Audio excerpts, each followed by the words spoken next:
Eu acho muito difícil esse ano apresentar inflação baixa. Estados Unidos e o mundo em geral, a nossa previsão mostra que vai ter uma recessão técnica nos Estados Unidos. Por que a gente tem essa maldição de juros tão altos?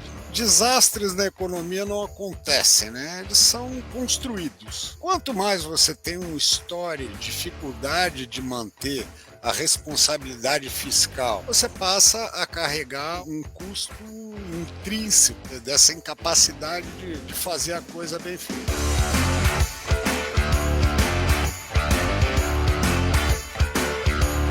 Fala pessoal, bom dia, boa tarde, boa noite. Esse é o nosso Zcast número 12, hoje com presenças ilustres, vinda dos Estados States, né? James, NCH, Maracanã, Sérgio Machado, dois ídolos do mercado financeiro aí para conversar com a gente. O James aqui já confessou pra gente que é flamenguista, eu tô em minoria aqui. Daniel Nigri flamenguista, o James flamenguista, eu sou Vasco da Gama, o melhor time do Brasil.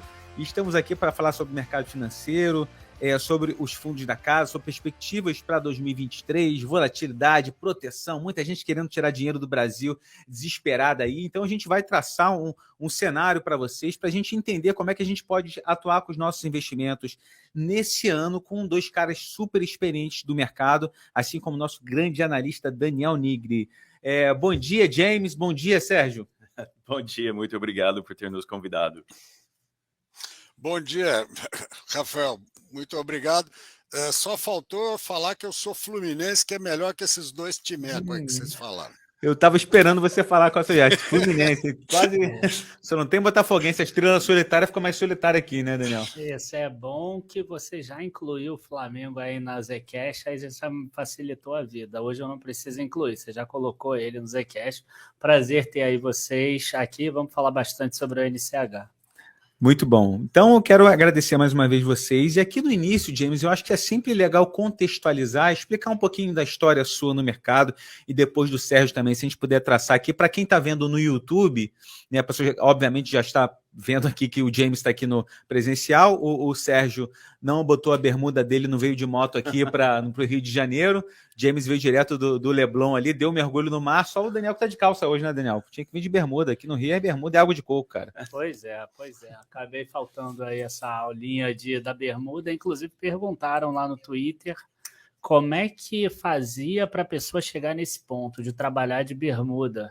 Se for o caso, a gente pode até começar assim. E aí, James, como é que a gente faz para conseguir chegar a esse ponto de trabalhar de bermuda? Bom, tem que ser muito maluco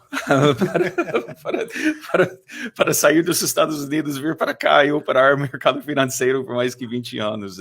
Não, mas obrigado mais uma vez pelo convite. Olha, nossa história, como a maioria dos meus seguidores sabem, eu não sou daqui, eu cresci no Texas, sou texano, e a gente criou NCH Brasil em 2010, é afiliada, NCH Brasil é afiliada com NCH Capital lá nos Estados Unidos, que começou em 93, 94. Mas minha história, que é muito menos interessante que a história do Sérgio, mas a minha história é basicamente, eu morei em Portugal quando era adolescente, aprendi português, esse sotaque é texano falando português e não tem como sair desse sotaque, né? Eu vou viver minha vida inteira com esse sotaque, mas eu tive muita sorte porque formei da faculdade em economia na época das privatizações do Plano Real, né? 96, 97, e aí tinha muita demanda para quem fala português lá na Wall Street. Então, fui contratado diretamente da faculdade pelo JP Morgan e depois Morgan Stanley para lidar com as contratações de privatização ou de deal mesmo. Eu trabalhei na fusão, na criação, na verdade, da Ambev, por exemplo. Foi um momento excelente. E o Brasil virou o Hotel California para mim. Eu fiquei tão apaixonado com ele que ficou tipo, you can come in anytime you like, but you can never leave. Então eu nunca consegui sair do Brasil porque amo o Brasil e os brasileiros tanto. Mas então estou aqui efetivamente trabalhando, efetivamente desde 97, radicado aqui desde 2010. No início trabalhava de terno e gravata. Sempre, sempre. E também eu pesava uns 7, 8 quilos a menos. Esse é um efeito de cerveja na praia, pão de queijo e churrasco. Pão de queijo também. Eu falei para ele vir de SUP hoje, de stand a pé do Leblon até a Barra aqui, só que choveu, não deu para vir, né? Ia perder uns 2 quilos só aí, né? Próxima vez, sim. Sérgio, quem é você no mercado? Se puder falar um pouquinho sobre a sua história rapidamente aqui para a gente contextualizar, mestre. Muito tempo de mercado, né? Fala comigo. Bastante tempo. Entrei no mercado em 78, né? Então eu já estou muito mais para um animal em extinção, mas eu gosto muito mais do que um trabalho, é uma paixão de muito tempo. Eu acho que, além do mais, o mercado é uma coisa que ele te mantém sempre jovem, né? Porque ou você vai se reinventando com ele ao longo do tempo, realmente aí você assume a sua extinção e vai morar na praia, vai fazer alguma coisa assim. Então, eu tenho uma carreira toda, então, sempre ligado ao mercado. Comecei com corretora, aquela coisa toda, né? Primeiro corretora, depois banco gringo, depois banco local, fui tesoureiro de alguns bancos e no final entrei em asset já desde 2006, então já são 16 anos que eu estou nessa nova função, mas são variações do mesmo tema, né? Na verdade, tanto num caso como no outro, a minha função maior é tomar conta do dinheiro dos outros, né? Porque primeiro, em banco, a gente tem um grande cotista, que é o controlador, e no caso dos fundos, você passa a aprender a ter vários patrões, né? Então, que é uma coisa que é sempre bom lembrar, porque enquanto tem umas estrelas do mercado, que o meu fundo, minha coisa, nada. O fundo não é meu, o fundo é dos cotistas, tá certo? A minha função nesse processo, que é um processo que eu acho que no Brasil é bem interessante, né?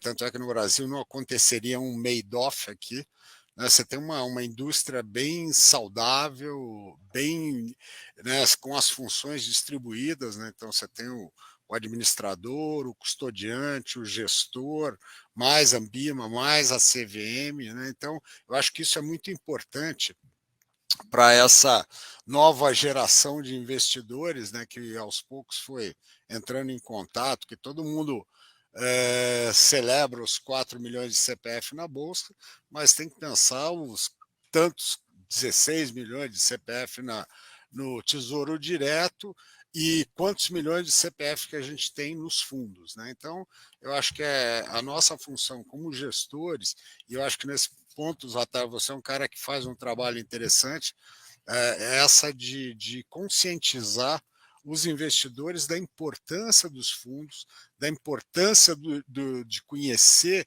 o processo, de cobrar os resultados, né? Então, de entender que realmente como é que funciona a coisa, né? Então, e eu acho também, por outro lado, para pensar que é o seguinte, quando você faz uma opção, dá um pouco de espaço para o gestor ter tempo, né? Porque aquela coisa de ficar o investidor que todo dia acorda e vai ver a cota, ele deve acompanhar, mas também não precisa se ficar tão nervoso com ela.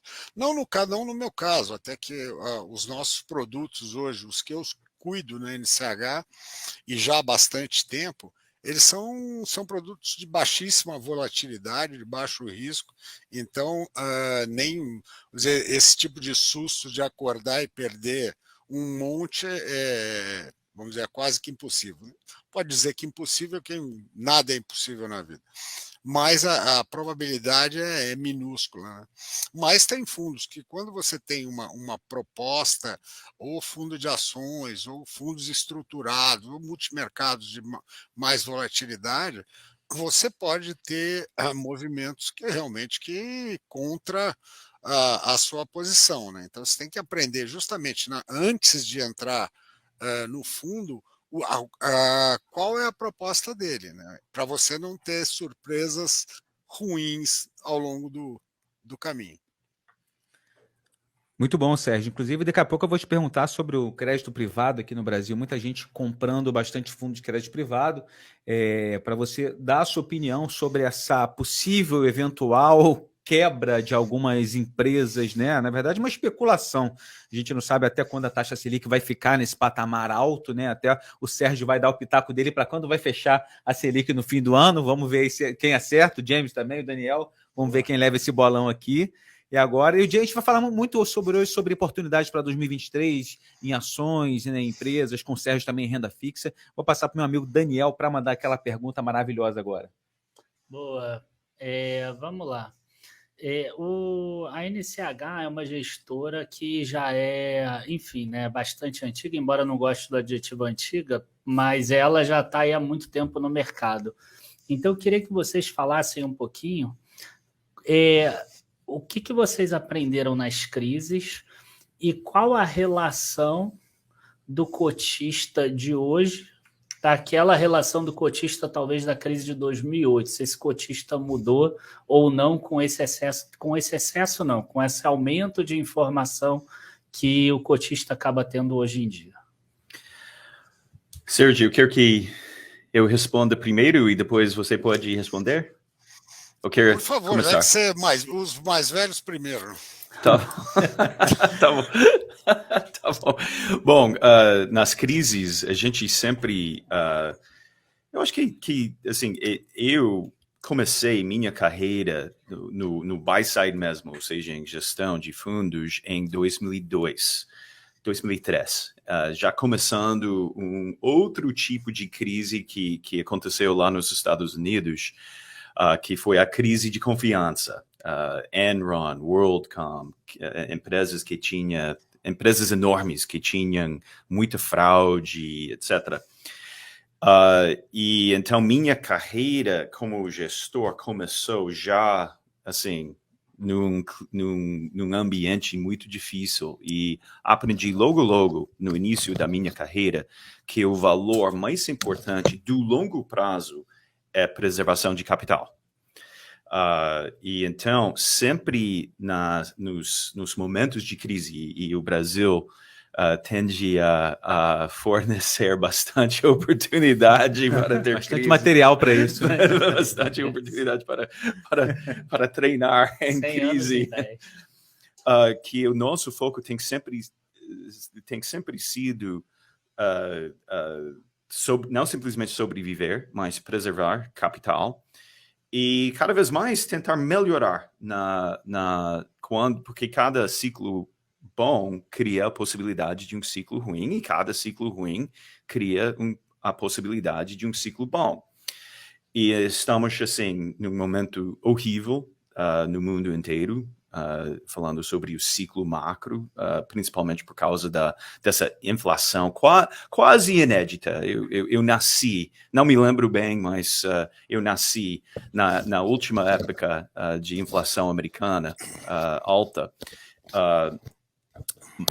mas estamos nesse momento muito difícil, que, assim, a lição mais importante de sempre tem sido, poxa, não que a gente vai para a praia. A gente não vai para a praia. A gente teve um ano espetacular em termos de crescimento, mas, poxa, em termos de postura de risco, de tomar risco, não, a gente mais ou menos foi para a praia porque a gente não queria tomar risco em 2022. 2023, a gente vai falar mais, eu imagino, sobre as perspectivas, mas 2023 a gente acha que lá fora vai ser mais fácil do que 2022. Não, mas e o cotista? Tipo, o cotista que está encarando essa crise atual, ele é diferente daquele cotista que encarava a crise de 2008, por exemplo? Uma época que não tinha redes sociais, não tinha um monte de gente martelando a informação na nossa cabeça, enfim. Essa informação toda deixou o cara mais cascudo ou talvez deixou- mais vulnerável? Exato, essa que é a pergunta. Eu acho que 2008, por exemplo, como não tinha plataforma, né, existia XP, existia as que a gente chama das plataformas hoje em dia, mas não tinha não tinha Twitter. Não sei, eu acho que não. Acho que começou em 9, 10, por aí, né? Então, hoje em dia, eu acho que é uma situação bem melhor, porque tem a única razão pelo qual eu entrei no Twitter foi para realmente conseguir conversar diretamente com os nossos cotistas, esclarecer dúvidas e também tentar fazer uma educação financeira, que em 2008 não tinha essa possibilidade. Então, eu acho que o cotista mais educado, mas e entende mais sobre a gente tem como comunicar melhor, como tínhamos antes. Mas, assim, o ser humano continua sempre sendo emocional, sempre tem mais pânico no momento de queda do que e euforia sempre existe no momento de alta, então tem aquela tendência de sempre de vender nas baixas e comprar nas altas, mas em geral eu diria que o cotista é melhor comportado. Melhor comportado, Que bom. Muito bom. Qual a opinião do Sérgio sobre isso? Essa geração da ansiedade agora, ela talvez seja realmente mais ansiosa ou a informação, de certa forma, com muita quantidade, né, não qualidade, ela ajuda hoje?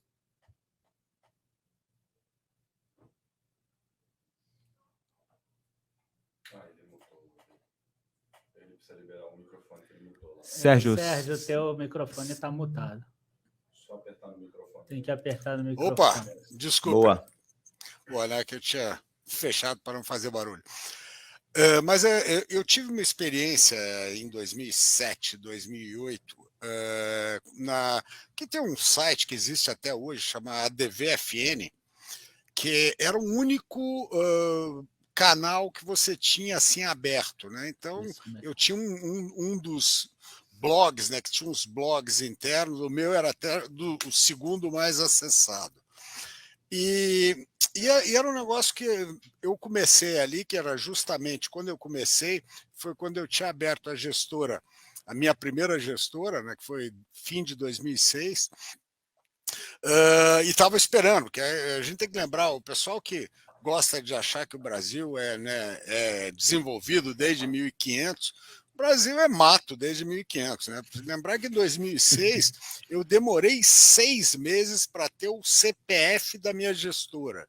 Né? Depois, mais 6 meses para ter ela aprovada na CVM. Sendo que eu já era gestor aprovado na CVM desde fim dos anos 90, tinha experiência de mercado de 30 anos quase na época, meu sócio também.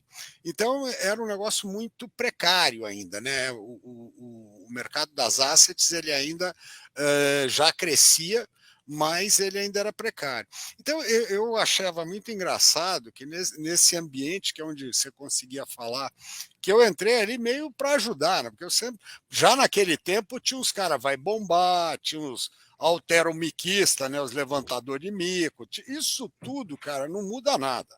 Né? O operador de penny stock ali era direto, né? E botando os trouxas na roda.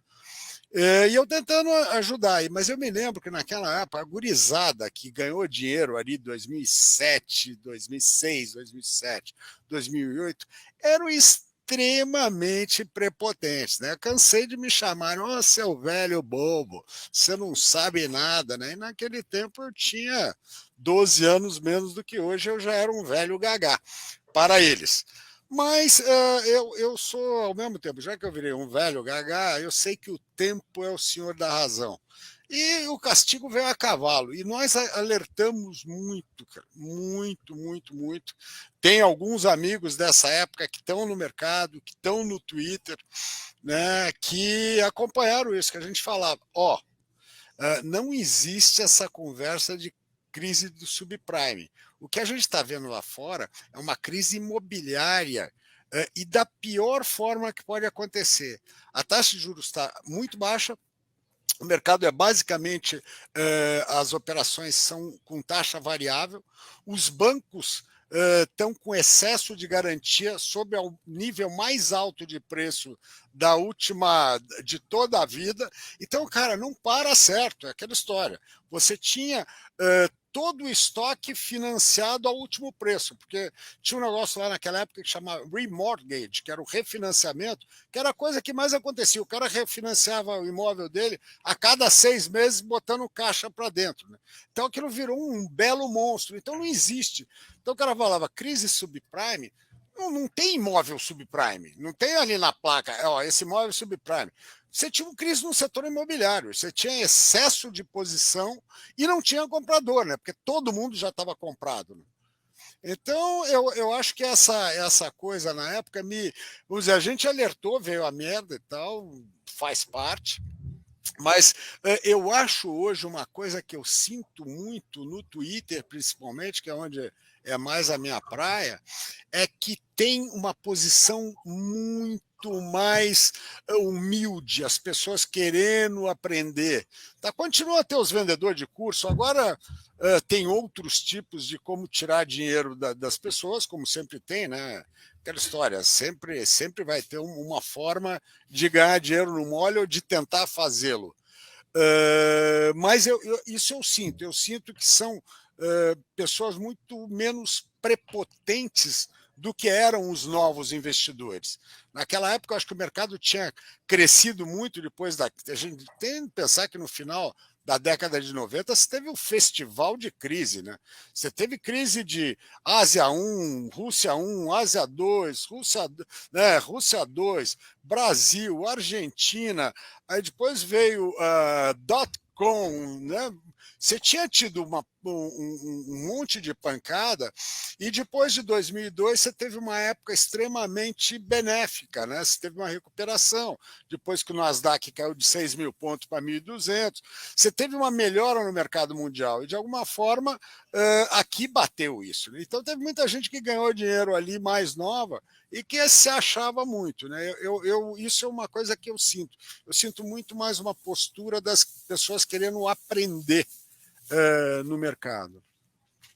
Isso é muito bom, né? Essa sede de conhecimento que as pessoas hoje têm, né? Eu vejo muito isso também nas redes sociais, no Twitter, no Instagram, no trabalho que a gente faz educacional sempre, né? Diariamente que a gente faz. Então, James, eu queria perguntar para você agora, depois dessa aula, essa explanação muito boa do Sérgio, um pouquinho sobre o NCH Maracanã, porque você falou de proteção. Como é que vocês fazem essa proteção no fundo para trazer a volatilidade mais baixa, né?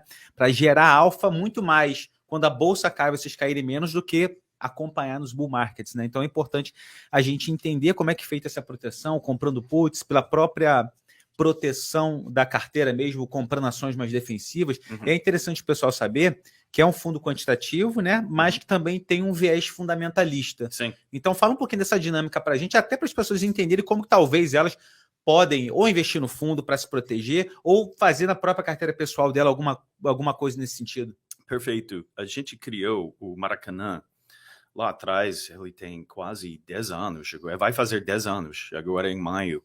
A gente desenhou ele, na verdade, para atender aos nossos investidores lá fora e as demandas que institucionais, fundações, endowments, etc., que tem lá fora, que eles em geral, exigem, mesmo de long only, exigem 3 características. Primeiramente, eles querem retorno absoluto. Eles não importam com retornos relativos. Tem uma frase famosa lá que as nossas famílias não se alimentam em retornos relativos. É retorno absoluto que alimenta a família. A segunda característica é para ter um fundo com volatilidade baixa. e com drawdown, ou seja, do valor máximo do fundo para um mínimo pontualmente, muito controlado. Então, porque fundações grandes lá nos Estados Unidos exigem isso porque eles têm muitas obrigações, né? Eles têm obrigações no caso de faculdade para criar oportunidades para estudantes, para alunos que não têm dinheiro, etc. Então, a gente criou Maracanã para atender essas características. E para conseguir, basicamente, a minha ideia foi, eu quero criar um IBOV, mas com metade da volatilidade do Ibovespa, em long only. E foi basicamente exatamente o que nós acabamos criando. E como que fizemos? Principalmente porque, sim, somos investidores na área de renda variável, nós somos investidores quantitativos, utilizamos dezenas, se não centenas de milhões de dados fundamentalistas, primeiramente para criar uma visão do ciclo fundamentalista. E temos uma tese muito simples na NCH, na área de renda variável, que é um ciclo bom, fundamentalista, tem as melhores oportunidades para ganhar dinheiro. E nos ciclos ruins, é a melhor oportunidade para ir para a praia e ficar fora do caos. Então, utilizamos essa visibilidade e previsibilidade cíclica que temos, primeiramente, para criar a nossa exposição bruta. Ou seja, 2016, 2017, eu não queria caixa. Eu só queria ações. Final de 2019, eu não queria ação nenhuma. Se eu pudesse ter 100% de caixa, final de 2019, eu teria 100% de caixa. Eu tenho um fundo lá fora que não tem qualquer exigência em termos de exposição. Ele ficou quase 100% em caixa no ano inteiro, em 2022, simplesmente porque a gente viu que, dado a nossa modelagem, que 2022 deveria ter sido um ano muito complicado e ficamos em caixa lá fora. Estamos reativando, por acaso. O fundo está começando a investir pela primeira vez, basicamente, em um ano. Segundo ponto, então, tem a visão macro, aqui, esses dados que utilizamos para criar a visão macro. Temos uma outra tese muito simples, que é que o mercado sempre favorece as empresas que estão apresentando os melhores resultados e uma continuação de resultados muito bons. Sempre tem espaço para turnaround. Todo mundo sabe o que aconteceu com o Magazine Luiza, etc., lá atrás, em 2015 e 2016. Mas, em geral, a gente busca e nós programamos nossos algoritmos para entenderem quais são as empresas que estão não simplesmente apresentando resultados bons, mas que deveriam continuar apresentando resultados bons, que aí, no momento de crise, no momento de um caos do mercado, assim, que vai vender uma Oi primeiro ou vai vender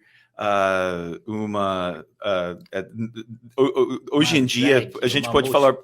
a gente pode falar bem da Cielo agora. Passaram alguns anos que não, mas agora pode falar bem. Até a gente tem Cielo nas nossas carteiras. E o terceiro ponto é que, nos momentos, a gente sempre tem opção de venda. Sempre. Sempre temos. Não tem momento em nossos fundos Maracanã em que a gente não tem algum tipo de opção de venda. Dependendo do cenário, temos mais ou temos menos. No quarto tri, por exemplo, a gente estava com um pouquinho mais que normal. 2020, assim, eu já contei a história algumas vezes de como o Maracanã não caiu em 2020, mas foram dois motivos. Primeiramente, que a gente tinha o máximo de caixa que podíamos, 33%, né, permitido.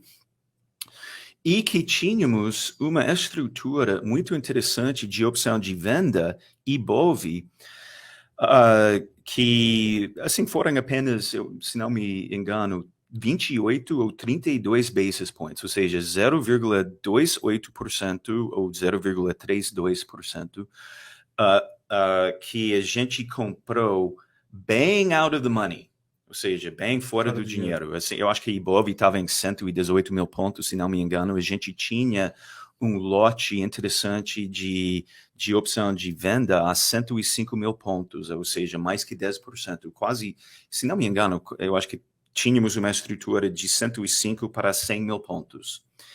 E aí teve aquela queda de 7% na corte das cinzas e 28 basis points viraram pontos percentuais. E a gente teve que vender, senão a gente carregava proteção demais. Mas basicamente é isso. Então, em momentos mais quando o ciclo macro se apresenta a ser, ou se mostra a ser mais complicado, eu quero mais caixa e também eu quero mais proteção. Quando o ciclo macro parece ser mais favorável, quero menos caixa e quero menos proteção, mas sempre temos algum tipo de proteção. Pegando o gráfico aqui, inclusive, de março de 2020, que a bolsa caiu, pelo menos no período que eu peguei, 31,52%, o fundo caiu 5 e poucos por cento. Isso é impressionante nesse mês aqui, que tudo caiu ao mesmo tempo, né? Falando um pouquinho de renda fixa, a gente passar para o Daniel fazer a próxima pergunta, mas eu queria falar com o Sérgio sobre a renda fixa aqui no Brasil, o crédito, né? Para quem não sabe, o Sérgio vai falar um pouquinho mais sobre isso, sobre a recente chegada dele na NCH, né, para gerir fundos de renda fixa, o NCH Cash, que é uma gestão comprovadamente eficiente ao longo do tempo. Quem investiu, por exemplo, desde o início do século até agora, a 100% do CDI, hoje tem IPCA mais 5,1%, eu estava falando até no outro podcast, e quem teve 130 teve inflação mais 8,7%, um retorno bem relevante investindo em CDI no Brasil. O que eu queria perguntar para o Sérgio, já para emendar uma pergunta na outra, é fazer um apanhado de como ele chegou na NCH rapidamente, e falar um pouco sobre essa conjuntura para 2023 com relação à renda fixa, a importância de um investidor ter a renda fixa em carteira, né, no portfólio, e se você talvez acredita que essa geração de alfa tão grande, né, ao longo do tempo na renda fixa pode, óbvio que você não vai adivinhar, mas se você acredita que isso pode se manter nos próximos 5, 10 anos aqui, o nosso país como o país dos rentistas aí, como dizem. Bom, eu acho que a gente tem que analisar um pouco por que a gente tem essa maldição de juros tão altos, né? Isso daí, né, é aquela história, né? Desastres na economia não acontecem, né? Eles são construídos cautelosamente e gradativamente. Quanto mais você tem um histórico de dificuldade de manter a responsabilidade fiscal, de dificuldade de fazer a gestão da economia de forma satisfatória, você passa a carregar um custo intrínseco dessa incapacidade de fazer a coisa bem feita. Então, o histórico de pagar juros altos, a minha carreira toda que eu fiz no mercado, eu lembro de, sei lá, na fase do pré-plano Collor, que era 2% de juro real ao mês, tá certo? Então, o problema da inflação é que ela ela é muito ruim para a produção e ela é nefasta para as pessoas físicas, principalmente as que não têm acesso à proteção de instrumentos financeiros. Porque simplesmente no Brasil a gente tem uma grande parcela que vive numa situação extremamente precária, né? Então vai falar que esse cara recebe o dinheiro no tempo da hiperinflação, ele corria, né? No dia 5 do mês, você tinha fila nos supermercados, porque o cara ia lá para tentar se preservar. Então, isso tudo é uma coisa. Primeiro, fica um histórico, né? A gente tem algum viés já dessa irresponsabilidade e de se acostumar a pagar uma taxa de juros mais cara. Tem as jabuticabas que você tem ao lado, que é um cheque especial que, independente do nível de inflação, você paga 12% ao mês, né? tem um cartão de crédito idem. Então você tem essas distorções, mas eu acho que o mais importante, na verdade, é primeiro, você teve um sistema financeiro que veio se fortalecendo ao longo do tempo, né? A gente tem que lembrar que quando foi feito o ajuste do sistema financeiro no final dos anos 90 ali, né, nos anos 80, 90, você teve uma limpada e hoje você tem um sistema financeiro que é muito, muito sólido, mas você tem o outro lado da moeda. O que acontece? Você tem meia dúzia de bancos, meia dúzia não é força de expressão, são 6, que concentram 92% das operações. Então, esse é um outro lado. Você não há interesse de que o spread diminua. Porque eu acho engraçado, eu nesse tempo todo, eu trabalhei em banco, né, 30 anos, naquela época você tinha muito mais insegurança jurídica, muito mais dificuldade de cobrar alguma coisa, tá? E o spread era menor que hoje. Como é que você me explica isso? Sim. Simples, porque naquela época tinha um negócio que chamava concorrência bancária, que não existe no Brasil. Não existe, simplesmente não existe, tá certo? Então, eu acho que você vê que são as nossas jabuticabas, né? A gente tem essa formação inteira que nos leva a ter uma taxa de juros mais alta, tá? Então, por isso que eu sempre falo, ter uma parcela alocada em juros reais no Brasil é extremamente interessante, né? Faz parte do portfólio. Mesmo um fundo, no nosso caso, que é um fundo caixa, que é o principal fundo da casa na área de renda fixa e juros, é o caixa. Ele é um fundo que ele se comporta muito bem nesse período, né? Porque ele, na turbulência ele te protege bem e quando você tem as vacas gordas, ele também vai garantindo a tua liquidez e a tua segurança, né? Então, que é muito importante isso também. Quando você procura uma rentabilidade, você tem que tomar muito cuidado com o que você deseja, né? Todo mundo ia gostar de ter 300% de CDI ao mês. Só que a que custo isso é? E uma coisa, você tem que também aprender naquela coisa que quando eu citei atrás de você, aprender a conhecer o seu gestor e o seu fundo, é saber o que tem dentro daquele fundo. Isso é muito importante, tá certo? Porque se o cara te promete uma rentabilidade, ele está atrelado a alguma coisa, porque gestor não é mágico, né? Não é aquela coisa que, né, bota na cartola e tira. O que a gente tenta fazer é fazer uma alocação diversificada em ativos que tenham um nível de risco compatível com o fundo e tentar tirar desse mix o que há de melhor, tá certo? É isso que a gente faz, né? Não tem essa coisa do gênio, principalmente, quanto mais conservador for o fundo, menos espaço você vai ter, porque não dá nem para, vamos dizer, o fundo nem tem liberdade para fazer day trade ou outras, né, operar opção, alguma estripulia desse tipo, né? Porque muitas vezes também o que você tem é que algumas posições, alguns resultados que você vê em determinados fundos, o cara não tem na carteira dele como explicar aquilo. Logo, ele está fazendo outro tipo de operação ao mesmo tempo. Então, isso você tem que olhar com calma. Não adianta só falar, não, o cara deu 150% do CDI, eu vou fazer ouvidos de mercador. Lembra que uma coisa, pau que bate em Chico, bate em Francisco. Se ele está dando aquilo, ele está correndo um risco que eventualmente não é compatível com aquilo que você gostaria. E do mesmo jeito que pode ser positivo, você pode ter um resultado negativo na outra ponta. Excelente. Obrigado pela resposta, Sérgio. Daniel. Vamos lá, vamos passar agora a falar um pouco sobre fundo imobiliário, vamos falar sobre o NCHB11, acabou aparecendo até algumas dúvidas no Twitter sobre ele, e eu, inclusive, vou mandar um abraço aí para o Álvaro, já conversei com ele uma vez, que é o gestor lá do NCHB, e eu queria saber, e é o que o pessoal está perguntando na verdade, essa primeira pergunta é do pessoal, com relação à marcação a mercado do NCHB11, e depois aí eu mesmo queria saber, assim, num cenário de uma inflação talvez um pouco menor, né? Talvez não bater toda aquela deflação, ou 5, 6% de inflação para esse ano.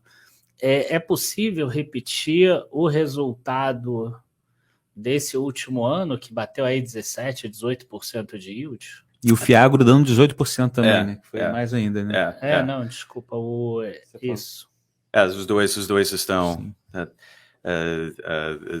estamos felizes nesse ano em que foi tão difícil, tão volátil em renda variável, com muitos fundos. Poxa, resultado de amigos nossos, assim, que tem, assim, caindo 15%, 20%. Foi um ano extremamente difícil em renda variável. Então, ter a possibilidade de um porto seguro, fundo cash, B11, NCH, ou NCRA 11, o nosso Fiagro foi legal.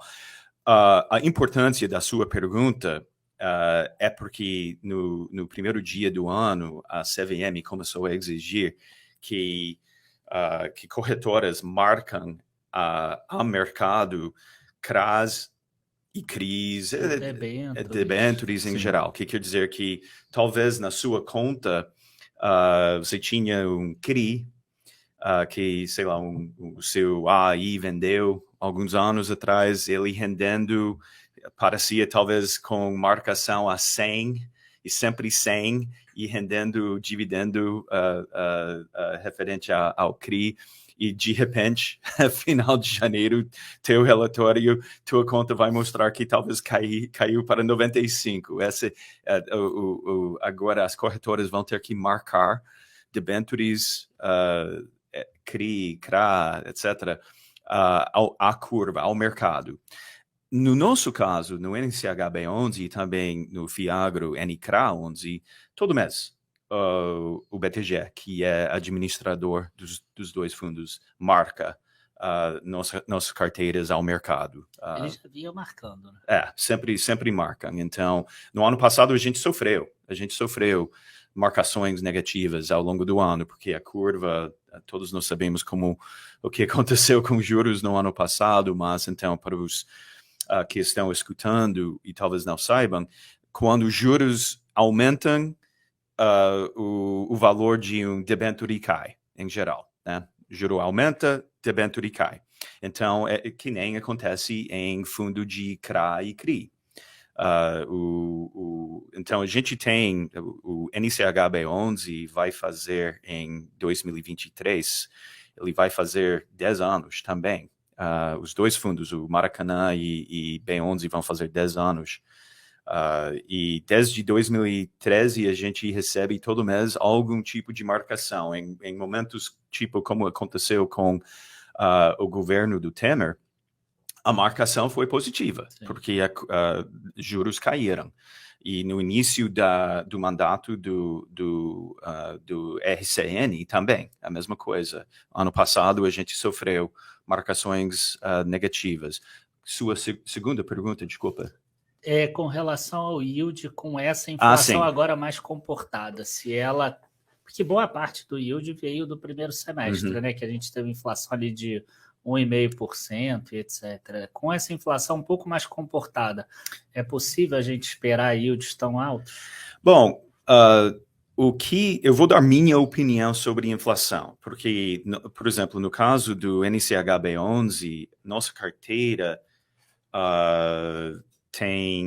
está rendendo inflação, nesse caso, majoritariamente IPCA, inflação mais 9,50, 9,70, 9,5, 9,5, 9,7, que é um rendimento, assim, bem interessante. Isento de imposto de renda. Isento de imposto de renda, que muitas pessoas esquecem quando você compara um fundo imobiliário, um fundo Fiagro com um produto que não tem isenção, tem que descontar pelo menos 15% do produto que não tem isenção, né? Eu postei, eu acho que foi uma semana atrás, lá no Twitter, dando minha opinião. O Sérgio pode ter uma opinião diferente, mas eu acho muito difícil esse ano apresentar inflação baixa. 37 ministérios, um governo que está faminto, o PT está faminto, muitos anos fora do poder, não tendo como fazer os jogos históricos dele poxa, um governo populista, né? Um governo totalmente populista, então eu acho que gastos vão acelerar. A gente viu hoje, IPCA veio assim, bem mais quente do que estava previsto. 0,62, né? 0,62 contra 0,41, 0,42, se não me engano. O Sérgio vai saber de cabeça exatamente, mas então, o que importa para manter esse rendimento muito bom de 18% por aí no NCHB11 vai ser, então, a questão da inflação. Porque o spread que temos já é um bom spread, entre 9% a 10%. Então, se é 9% e 10% mais 5% IPCA ou mais 8% IPCA, aí depende muito a resposta depende daquele cenário. Assim, meu viés é que vai ser mais perto de 8 que 5. Wow. Não sei se vai ser 8, mas eu acho que vai ser mais próximo a 8% que 5 em 2023. Então, acrescentando aí, se tiver IPCA de 8, podemos ter juros até mais para cima do que o 3,75. Exato. Na tua visão. Pode ser. Eu acho difícil inflação cair muito nesse ano. Por quê? Porque temos uma China reabrindo, que vai exportar a inflação, ok? Tem Estados Unidos e o mundo em geral, o ciclo, a nossa previsão da modelagem nossa quantitativa mostra que pode ter quase com certeza vai ter uma recessão técnica nos Estados Unidos, mas lá, assim, meados do ano, a gente vai começar a ver uma reaceleração em geral do mundo, que é inflacionária. Essa movimentação tende a ser inflacionária. E aí tem o fator do governo brasileiro. Tem o BNDES provavelmente já fazendo subsídio de empréstimos abaixo da Selic. Então, que é também um movimento inflacionário. Então, acho difícil esse ano apresentar. Acho que mais uma vez o Focus vai errar. Eu acho muito difícil ficar por aí 4, 5% de inflação em 2023. Sérgio, o que você acha? Bom, é sempre aquela tarefa do começo do ano, né?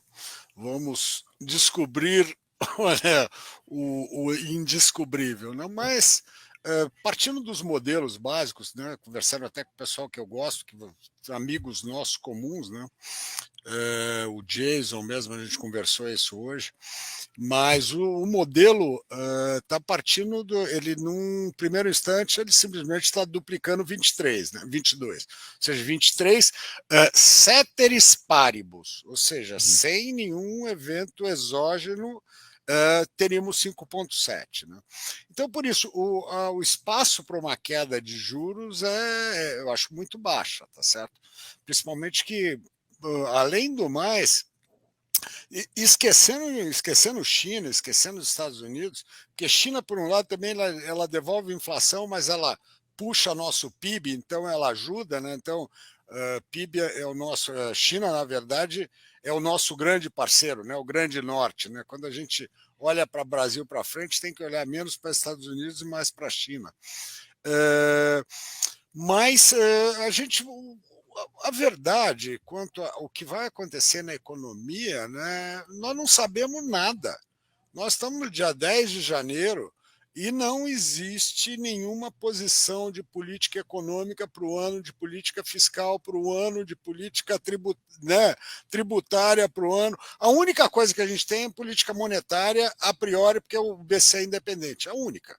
E assim sendo, partindo desse pressuposto, dado que o único instrumento que nós temos hoje é juros, não tem como esperar você ter uma queda de juros muito grande. E uma outra coisa é o seguinte, para uma queda de juros, a gente teria que ter uma linha de responsabilidade fiscal muito grande e algumas atuações que a gente sabe que, pelo menos a priori, em nenhum momento elas foram indicadas pelo novo governo. Ao contrário, O novo governo flerta muito mais com um fiscal frouxo, né, com mais gastos, né, com uma política desenvolvimentista, mas, por enquanto, é tudo... né, a gente está trabalhando com hipótese, porque nós não temos a política, nós não temos nada. E, de um certo lado, me assusta, porque é o seguinte, a gente não tem nada e o tempo está passando, né? Já estamos...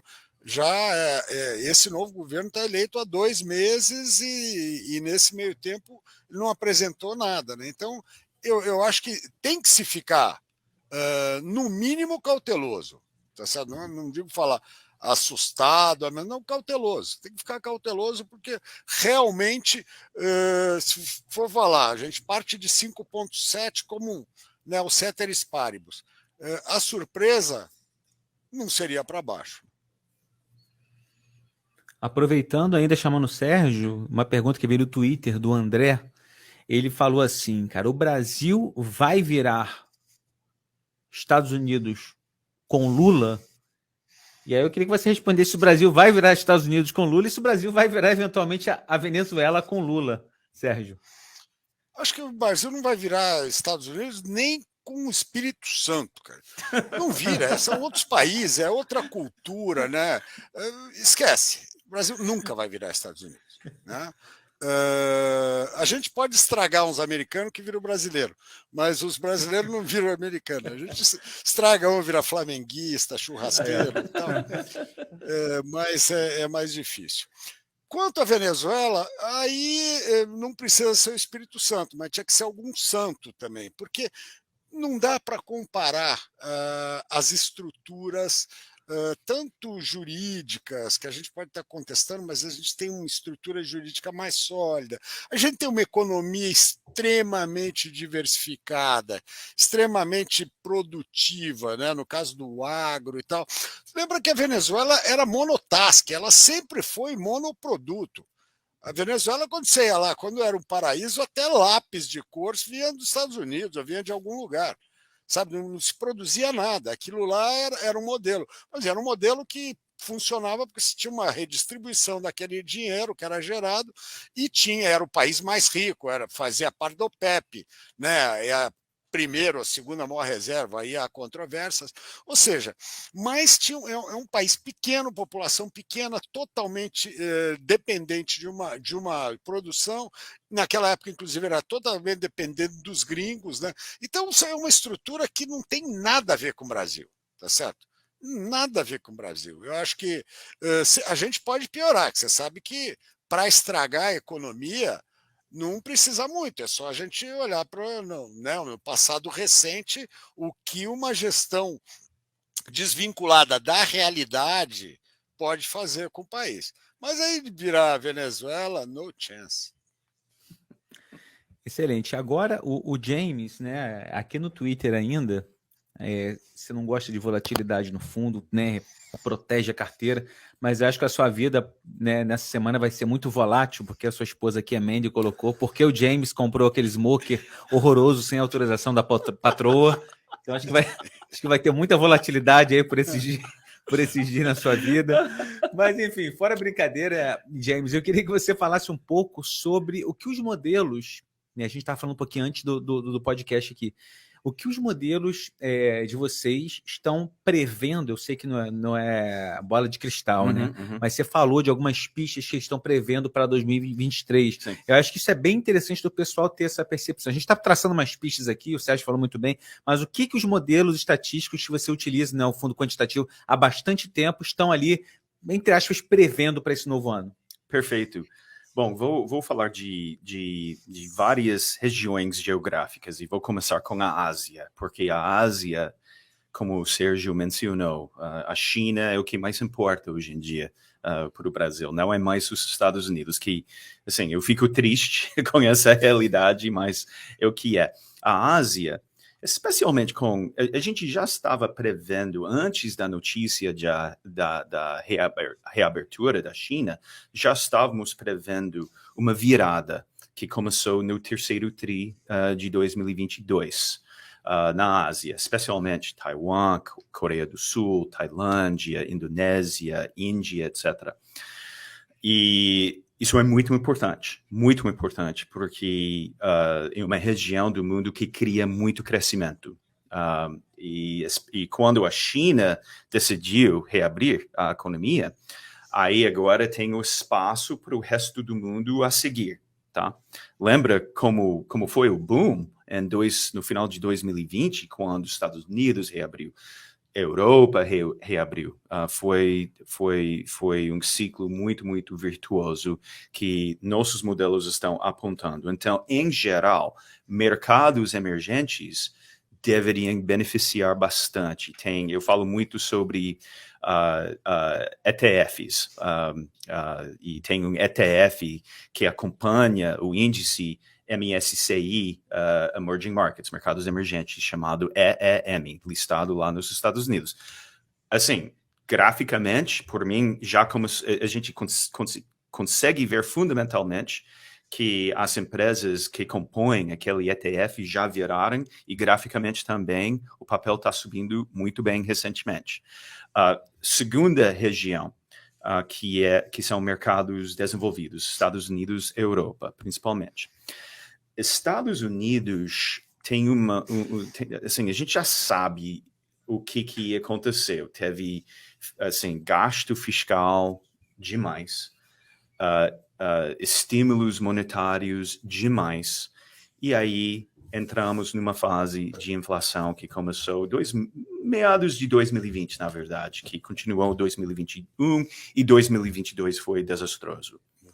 O Fed foi de 0, provavelmente vai parar em 5,5%, 6% por aí, mas quer dizer que estamos muito mais próximos ao fim do ciclo do que o início. E também tem sinais nos fundamentos da economia americana mostrando que tem uma recuperação. Então, acontecendo fundamentalista. O que sofreu em termos de resultados de empresas americanas em 2022? Foram margens. As margens de lucratividade caíram muito porque, assim, não conseguiram passar o aumento de custos, etc., mão de obra, etc., para os consumidores. Então, as empresas tinham que, basicamente, conviver com margem, menos lucro e menos margem de lucratividade. Então, o mercado sempre se importa com a comparação ano contra ano. Então, 2022 comparado com 2021 foi horroroso, tal como minha churrasqueira, que minha esposa eu acho lindíssima aquela churrasqueira. Sérgio, você já viu aquela smoker que comprei? Não vi, parece o Batmóvel do Homem-Aranha, né? Vai ter que postar depois. Eu vou postar depois, de novo. Mas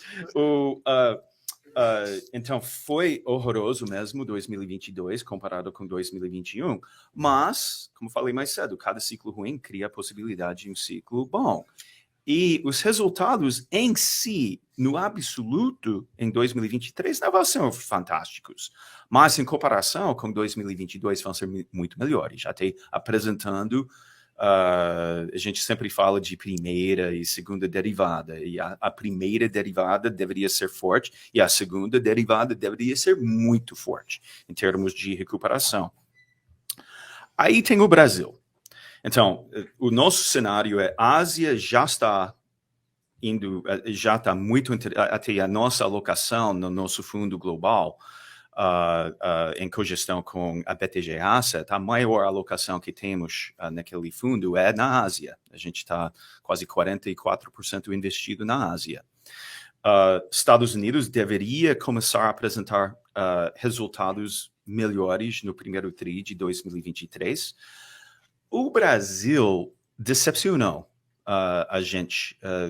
Na verdade, deveria ter seguido mais na linha da Ásia no terceiro tri de 2022 e não foi. Foi realmente uma decepção. Brasil, eu acho que deveria seguir, em geral, o resto do mundo. Não tem nada necessariamente exógeno que está acontecendo aqui diferente do resto do mundo. Tem uma política fiscal provavelmente muito pior do que queríamos. Tem, talvez, momentos caóticos aqui, como já tivemos no domingo, e talvez vamos ter mais problemas em termos assim, do novo governo na frente, mais populismo, etc. Mas eu enxergo, assim, falando quantitativamente, poxa, 2023 deveria ser um ano, em geral, globalmente, muito bom, em comparação com 2022. A queda de 2022 não foi muito severa, não foi. Estados Unidos caiu 18%, 19%, que é o ETF da tecnologia da Nasdaq, caiu uns 30 e tal por cento, mas fora disso, o que doeu mais em 2022 foi, assim, que o mercado caiu consistentemente por mais que 12 meses. Tipicamente, uma crise é tipo 6 meses, talvez 8 meses e acabou. Então, aquela meia crise do ano passado não foi tão dura, mas foi longa e cansativa. Então, tô otimista em geral para o mundo. O Brasil vai sempre ter, esse ano vai ter suas oportunidades e também seus desafios. Mas, mesmo assim, tô comprado. Como é que tá o nível de caixa agora do fundo? Bom, o Maracanã está com 22% de caixa.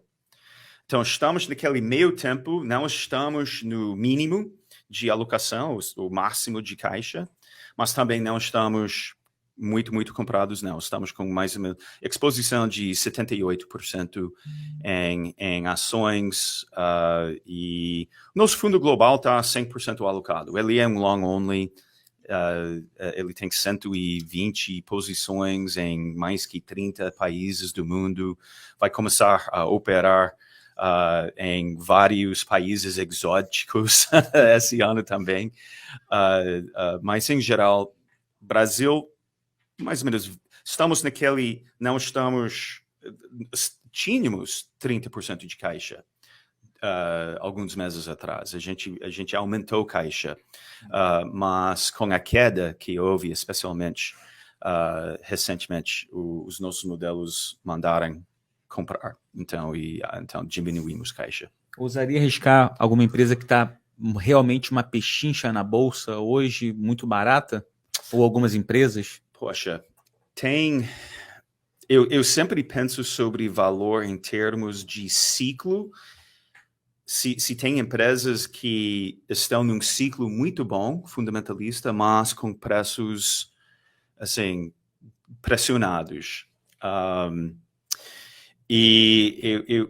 Eu acho que, por exemplo, Lojas Renner, que a gente tem uma posição na Renner, Concordo. é uma empresa simplesmente fantástica, não simplesmente uma das melhores varejistas do Brasil, mas sim do mundo.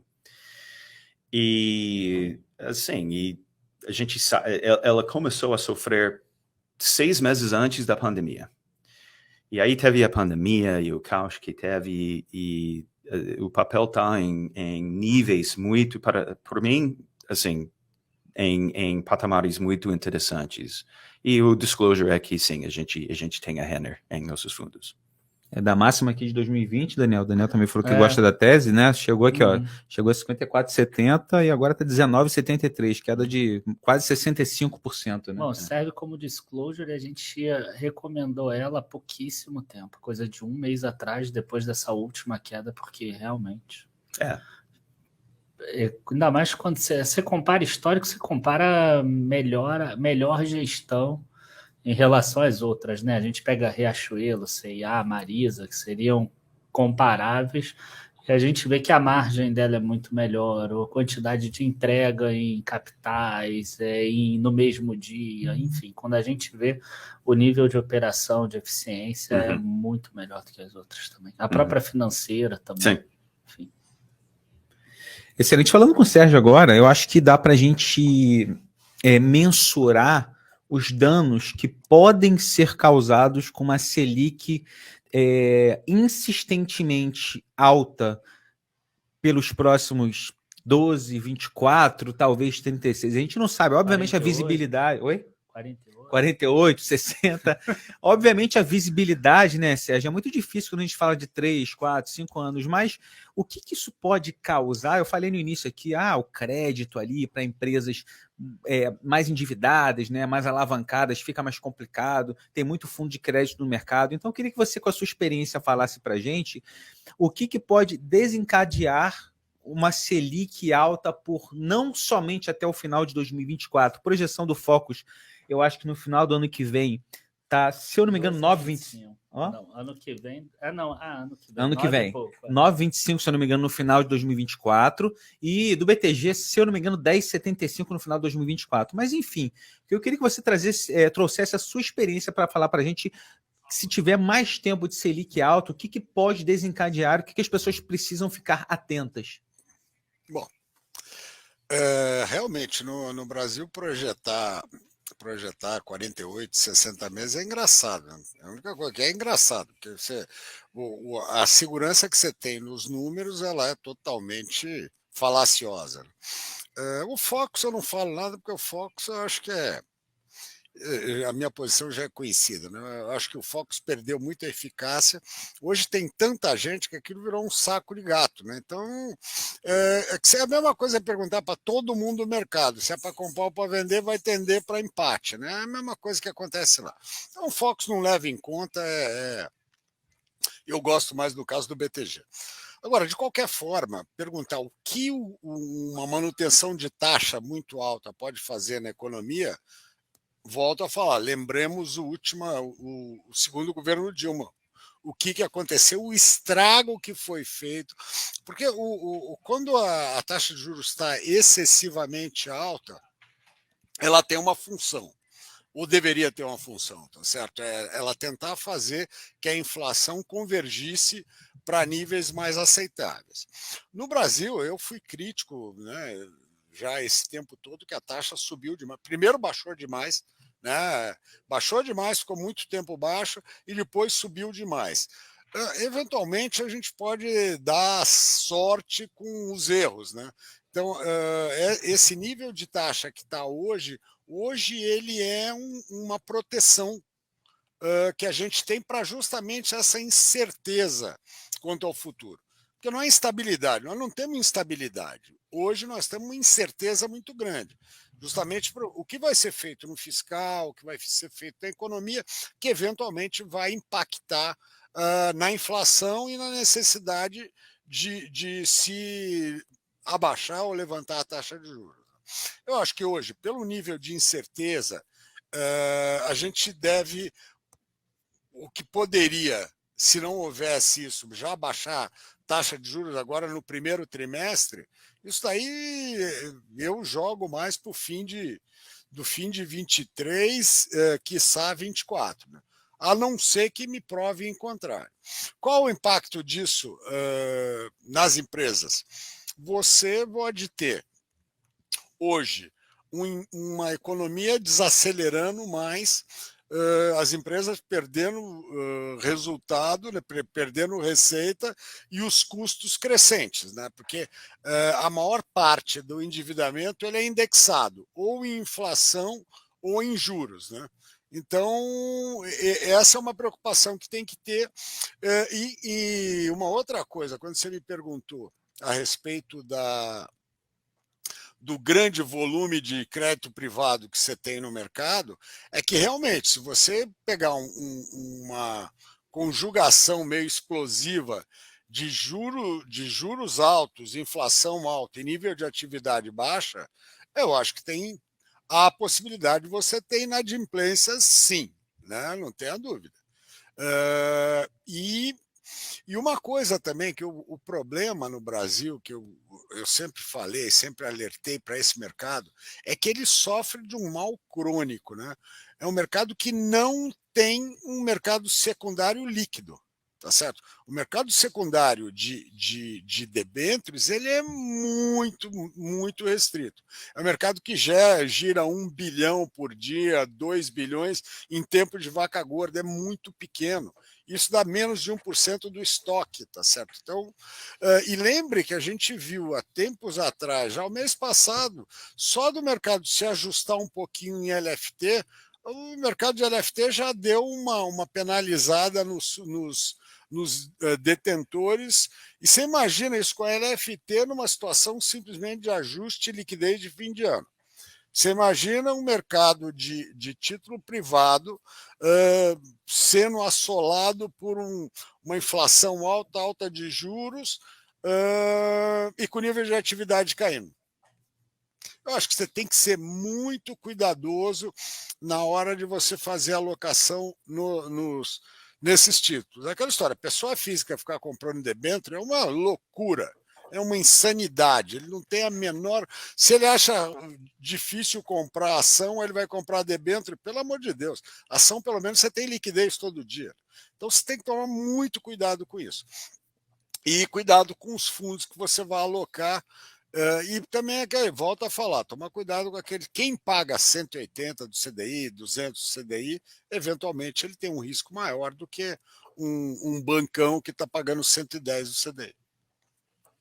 Excelente, dicas interessantíssimas aí para quem está surfando nessa alta da Selic e acha que isso vai ficar para sempre. Acho que tem que ter realmente atenção, uma boa seleção de ativos ali, de fundos, e comprar direto é realmente muito perigoso, né?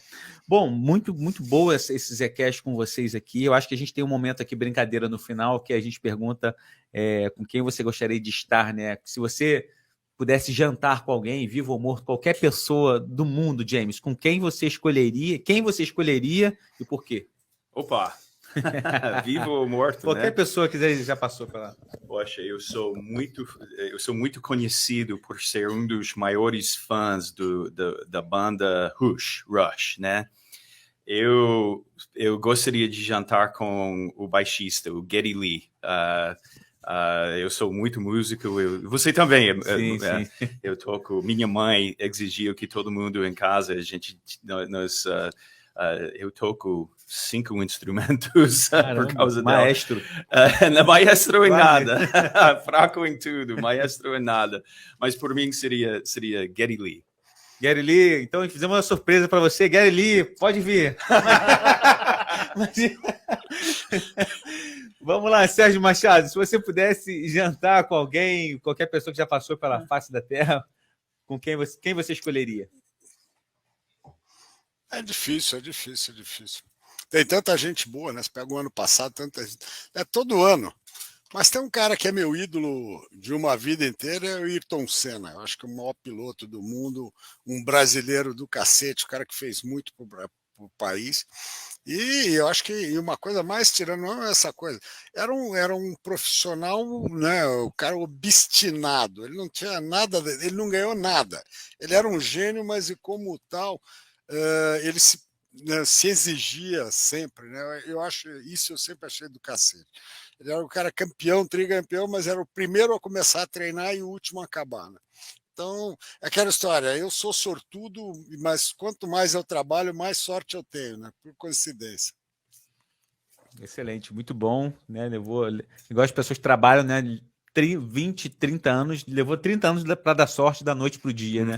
Muito interessante isso. Manda aquela literatura boa para a galera aí, Sérgio, algum livro que você esteja lendo, interessante. Fala qualquer coisa aí para a galera se basear aí para uma leitura. Nossa Senhora, caramba, assim eu tava Boletim lendo... Focus não, né? Não, isso daí é leitura pornográfica, né? Eu não recomendo. Não recomendo, não. Romance, finanças, qualquer coisa aí. As cartas da gestora. As cartas da gestora. Não, isso daí é mais chato que sair com a avó, né? É aquele negócio que você fala, é tudo a mesma coisa. Não, sabe? Tanto é que eu só escrevo alguma coisa, né, bissextamente, quando tem alguma coisa para explicar, né? Porque para que ficar todo bem? Comprei gato, vendi sapato, comprei lagartixa, deu errado. Para quê? Sabe? Eu acho uma coisa assim. Isso é inútil. Mas eu estou meio assim eu estou sem um livro que eu recomende agora, não, porque eu andei lendo tanta coisa, li umas coisas ruins também, né? Então, porque é legal que a gente lembra assim, puta, livro do cacete. Puta, Só por lembro ruim. acaso, eu acho que eu peguei uma maré de azar agora nesse fim de ano, vi um monte de livrinho bem ruinzinho. Essa Então você eu vai tô ficar devendo meio... pro Twitter, então. Você lembra aí depois um bom, né? Não, eu E fico, eu manda... fico, eu fico. Eu Beleza. sempre recomendo, mas sabe quando você olha assim, não fala assim, o que você está com vontade de recomendar? Eu falo, não tenho nada. E também pegar os velhos a gente já recomendou lá atrás, aí é meio chover no molhado, mas hoje realmente não estou com nenhum insight brilhante, não. Boa, James, tem algum que você... Bom, é um livro que já li, mas estou lendo novamente, é a biografia de um dos, talvez o americano, não sei se o mais importante, mas certamente entre os 5 mais importantes, que é o Ulysses S. Grant. Ele foi o maior general do exército americano, até maior que o George Washington, foi o general da União que venceu contra o Sul. Eu sou do Sul dos Estados Unidos, mas minha família lutava pela União, pelo Norte, né, durante a Guerra Civil. E até meu bisavô lutou na Guerra Civil. É uma longa história de como eu, em 2023, tenho um bisavô que lutou em 1863 na Guerra Civil, mas fica para o Twitter. Eu coloco lá no Twitter como... Mas a biografia dele, chamado Grant, é sensacional. Tem tantas lições da vida que todos nós podemos aprender de uma pessoa bem, assim, ele teve seus próprios problemas, como todos nós, mas ele sofreu bastante, quebrou no final da vida dele, mas certamente, se não o mais importante, o segundo, o terceiro mais importante americano importante da história, não teria os Estados Unidos se não fosse pelo Ulysses S. Grant. Então, o livro é sensacional. Agora ele já deu spoiler do final do livro. Tem página Wikipedia, né? Excelente. Onde é que o pessoal pode encontrar NCH em todas as corretoras? Todos Sim. Eu achei que você ia perguntar do livro. Sim. Eu ia falar, não, mas... Sim, e a grande novidade é que através da NCH, por muito tempo, a gente está lutando para colocar o fundo do Sérgio na XP. E pela primeira vez na história do fundo, agora os clientes da XP conseguem acessar através de nós. Para quem não sabe, é o NCH Cash, que é o fundo que o gestor é o Sérgio Machado. Exatamente. Então, é só mandar um e-mail para... Sérgio, qual é o e-mail? Faz um marketing aí. Qual é o e-mail para... O e-mail é para clientesbr@nchcapital.com. É isso mesmo. E aí a gente libera. Estamos ainda trabalhando com a XP para colocar na plataforma, que acreditamos vai acontecer. Mas agora pode acessar. Então, o cash e, em geral, nossos fundos estão disponíveis em quase todas as plataformas. Nas grandes estamos só na XP que a gente mesmo está fora. Vamos ver agora se acaba. Boa, Sérgio. Quiser deixar suas palavras finais, Sérgio, para a gente, quero agradecer muito a sua presença aqui, foi realmente uma aula aí. Não, aula nada, uma conversa, bom lembrar um pouco, e eu acho que nessa época de um ano que justamente a gente tem muito mais dúvidas do que certezas, né? Acho que tem que tomar cuidado nessa. E aí eu faço até puxo a brasa para minha sardinha. O tipo do ano para você ter mais grana em caixa, está sendo um bom fundo de caixa de baixo risco e analisando as oportunidades que vão aparecer. Com certeza vão. Agora, e principalmente, calma, muita calma nessa hora. Não fica querendo comprar porque já está barato. De qualquer jeito, vai ter espaço ao longo do tempo, sabe? Eu acho que essa parte não é nem só cautela, mas calma, calma. Espera que vai ter as oportunidades para comprar ou para vender, né? Porque sempre tem. Excelente. James, se quiser deixar suas palavras finais aí, agradecer mais uma vez a sua presença. Muito obrigado mais uma vez pelo convite. A gente sempre gosta de participar com pessoas tão conhecidas como vocês. Olha, eu acho que esse ano vai ser, assim, aqui no Brasil, assim, vai ter algumas oportunidades muito boas. Só que tem que aguardar, na minha opinião, a gente vai ver sangue na rua, e quando o sangue está na rua, talvez essas oportunidades vão ficar mais óbvias. Fique de fora de quais empresas? Vamos mandar esse corte aqui? A última aqui, você falou agora de sangue. Eu não compro empresa de materiais. Não quero siderúrgica, mesmo com a China reabrindo. Eu não quero materiais hoje em dia. O que eu quero é consumo discricionário. Eu acho que relativamente consumo discricionário vai melhorar, porque mesmo com inflação, talvez mais próximo a 7, 8%, caiu de 10, caiu de 11 para 5, 6. Então, isso deveria favorecer consumo discricionário. Então, eu estou fora de commodities, fora petróleo. Eu sou texano, então sempre gosto de petróleo, mas e gosto de consumo discricionário em 2023. Excelente. Daniel, obrigado também, cara. Boa, obrigado aí todo mundo. Foi um prazer bater esse papo com vocês e estar aí de novo com o Zatar também, que é sempre bom. Esse é o Zcast número 12, com James, com Sérgio Machado, meu amigo, parceiro Daniel Nigri. Quem não se inscreveu na plataforma de áudio, se inscreva e se inscreva também no canal do YouTube aqui. Um abraço, até a próxima. Valeu!